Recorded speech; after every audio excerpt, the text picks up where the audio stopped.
लेखन सभी 100 स्पीड है। सभापति महोदय, मैं रक्षा मंत्रालय की मांगों का समर्थन करने के लिए खड़ा हुआ हूं। वर्तमान घटनाओं से पता चलता है कि संसार का हर देश अपनी सुरक्षा के बारे में चिंतित है और उसके लिए हर प्रयत्न कर रहा है।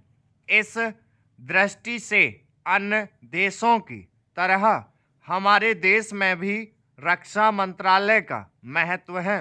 मुझे इस बात की खुशी है कि जहां अन्य मंत्रालयों की उनके पिछले साल के कामों के बारे में काफ़ी आलोचना हुई है, वहां इस मंत्रालय की कम आलोचना हुई है। इससे पता चलता है कि इस मंत्रालय ने पिछले साल अच्छा काम किया है। मोटे तौर पर किसी भी देश की सुरक्षा नीति का लक्ष्य यह होता है कि दूसरे देशों, खास तौर से पड़ोसी देशों के साथ मित्रता के संबंध स्थापित हों और हम एक दूसरे के मामलों में हस्तक्षेप ना करें। लेकिन इसके साथ यह भी जरूरी होता है कि हम अपने देश की सीमाओं और अखंडता की रक्षा करें। इसलिए हमारे देश का यह कर्तव्य हो जाता है कि हम अपने पड़ोसियों के कार्यों पर पूरी तरह नज़र रखें, क्योंकि आज तक हमारे देश पर जो संकट आए वे हमारे पड़ोसियों से आए हैं। 1965 में पाकिस्तान के साथ जो लड़ाई हुई और उसके बाद ताशकंद में जो समझौता हुआ वह सिर्फ कागज़ पर ही रहा। पाकिस्तान ने उस पर कोई अमल नहीं किया। इस दृष्टि से बहुत ज़रूरी है कि हम अपने देश की सुरक्षा की हर तरह से व्यवस्था करें। हमारा उद्देश्य दूसरों पर आक्रमण करना नहीं है, लेकिन यदि हम पर कोई आक्रमण करे तो हम में इतनी शक्ति अवश्य होनी चाहिए कि हम उसका डटकर मुकाबला कर सकें। आप जानते हैं कि पिछले दिनों पाकिस्तान को अमेरिका और चीन से काफ़ी मदद मिली है। रक्षा मंत्रालय की रिपोर्ट में भी कहा गया है कि पिछले साल अमेरिका ने पाकिस्तान को 1500 करोड़ रुपए की फौजी सहायता दी है। आज जहां हम फौजी सामान के लिए अपने कारखानों की मदद से अपनी शक्ति बढ़ाने का प्रयत्न कर रहे हैं, वहां पाकिस्तान संसार के देशों से फौजी सामान खरीद रहा है। अपनी नीति के कारण वह सब देशों से लाभ उठा रहा है। मेरा सुझाव है कि हमको भी अपनी शक्ति बढ़ाने के लिए संसार के अन्य देशों से अधिक फौजी सामान खरीदना चाहिए। आज तिब्बत की सीमा पर चीन की 1.5 लाख फौज खड़ी है। सभापति महोदय, प्रतिदिन छोटी मोटी झड़पें होती रहती हैं। हमारी फौजें बड़े उत्साह से उनके मुकाबले में खड़ी हैं। उनके हौसले बहुत ऊंचे हैं, लेकिन हमारी सरकार का भी यह कर्तव्य है कि उनके हौसले को कभी गिरने ना दे। उन्हें हर तरह की सुविधा प्रदान की जाए जिससे उनका आत्मविश्वास बढ़े।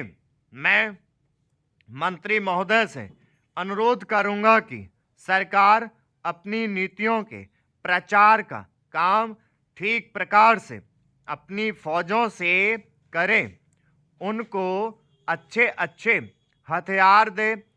अनुसूचित जातियों और आदिवासी जातियों के आयुक्त ने जो अपना प्रतिवेदन प्रस्तुत किया है, उस प्रतिवेदन को देखने से यह प्रतीत होता है कि इसको तैयार करने में उन्होंने बहुत परिश्रम से कार्य किया है। इसके लिए मैं उनको और उनके सहयोगियों को धन्यवाद देता हूं, परंतु साथ ही साथ इस प्रतिवेदन के संबंध में कुछ आवश्यक निवेदन भी करना चाहता हूं। पहली बात तो यह है कि इस प्रतिवेदन को देखने से ऐसा प्रतीत होता है कि इन कार्यों के लिए जिस धन का उपयोग होता है वह 3 साधनों से उपलब्ध होता है: केंद्र सरकार द्वारा, राज्य सरकारों द्वारा और कुछ गैर सरकारी संस्थाओं द्वारा। प्रतिवेदन के अनुसार जितना धन इन कार्यों पर व्यय करने के लिए दिया जाता है, उतना धन पूरी तरह से व्यय नहीं हो पाता। मैं यह नहीं कह सकता कि आवश्यकता से अधिक धन दिया जाता है या कार्यकर्ताओं को वह धन प्राप्त ही नहीं होता जिसके कारण से वह बिना खर्च हुए बच जाता है। मैं तो यह चाहता हूं कि जितना धन दिया जाता है उसका पूरा उपयोग हो और आयुक्त को यह ना कहना पड़े कि इस कार्य के लिए जितने धन की आवश्यकता थी उतना धन नहीं मिल पाया और विवश होकर हमको उस कार्य को बीच में ही रोकना पड़ा। जहाँ तक राज्य सरकार का संबंध है, बहुत सी राज्य सरकारें अभी तक इस कार्य में असावधानी से काम ले रही हैं और इस कार्य को उपेक्षा की दृष्टि से देखती हैं।